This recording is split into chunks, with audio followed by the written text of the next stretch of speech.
You're watching how Leap Let's Fix call recording issues on iPhone after an iOS update.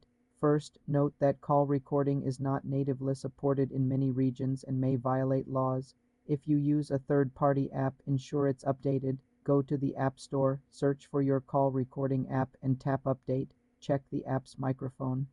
Permissions. Go to Settings, tap Privacy and Security, then Microphone.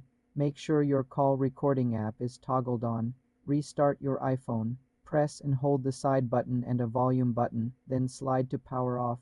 Turn it back on. You're watching how Leap Let's Fix call recording issues on iPhone after an iOS update. First, note that call recording is not natively supported in many regions and may violate laws. If you use a third-party app, ensure it's updated. Go to the App Store, search for your call recording app and tap Update. Check the app's microphone permissions. Go to Settings, tap Privacy and Security, then Microphone. Make sure your call recording app is toggled on.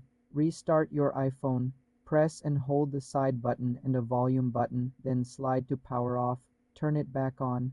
If the issue persists, contact the app support team or try a different app. For more simple tech tutorials, subscribe to the channel.